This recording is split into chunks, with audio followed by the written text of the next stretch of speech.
Selamat hari Minggu, saudara dan saudari dimanapun Anda berada. Pada minggu biasa ke-8 ini kita akan merenungkan sabda Tuhan. Maka judul permenungan saya pada minggu ke-8 ini adalah kata-kata adalah cerminan dari diri kita. Maka bijaklah kita dalam berkata-kata. Saudara dan saudari, pada bacaan pertama kita akan mendengarkan sabda Tuhan, keburukan manusia tinggal dalam perkataannya. Kemudian ujian terhadap manusia terletak dalam perkataannya. Oleh sebab itu, identitas kita atau kualitas hidup kita ditentukan dari perkataan yang keluar dari dalam diri kita. Sebab perkataan manusia berasal dari dalam hatinya sendiri. Kemudian, pemazmur mengatakan bahwa orang benar akan bertunas seperti pohon kurma dan seperti pohon aras di Libanon. Saudara dan saudari, orang benar akan mengeluarkan perkataan yang benar dan baik juga.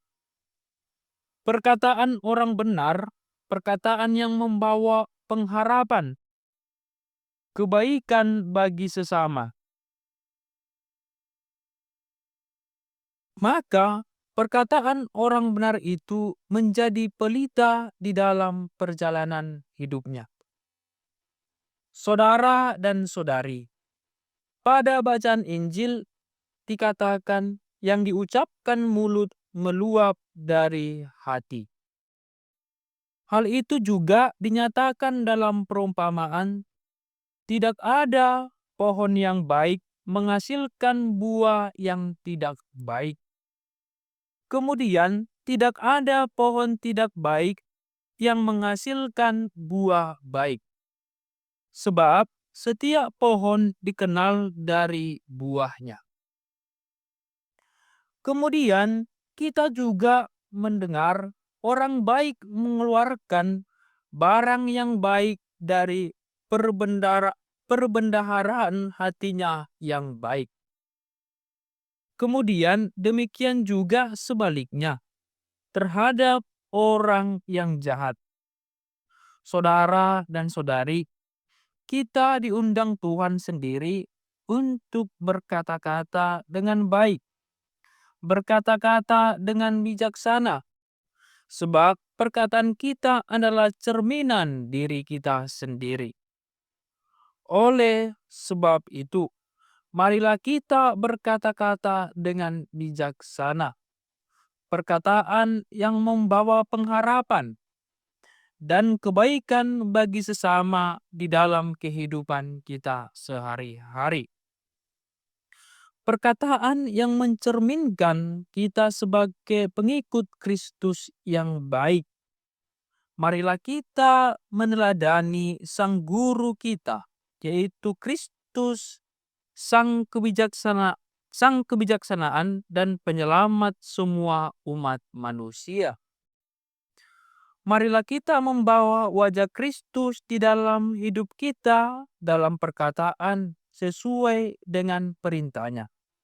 Agar perkataan dan perilaku hidup kita menjadi berkat bagi sesama dimanapun kita berada.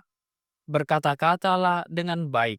Berkata-katalah yang membawa pengharapan, kebaikan, karena untuk itulah kita dipanggil Tuhan sebagai pengikut Kristus. Karena perkataan yang kita ungkapkan itu berasal dari hati kita sendiri. Polahlah hati kita dengan baik, pikiran kita dengan baik, maka kita juga akan dapat berkata-kata dengan baik di dalam kehidupan kita sehari-hari. Sebab perkataan itu akan menyelamatkan kita dari berbagai situasi hidup. Oleh sebab itu, refleksi saya pada permenungan Minggu ke-8 ini, mari kita semakin bijaksana dalam berkata-kata sebagai pengikut Kristus, membawa kebaikan, kesejukan, dan pengharapan bagi sesama dimanapun kita berada. Amin. Mari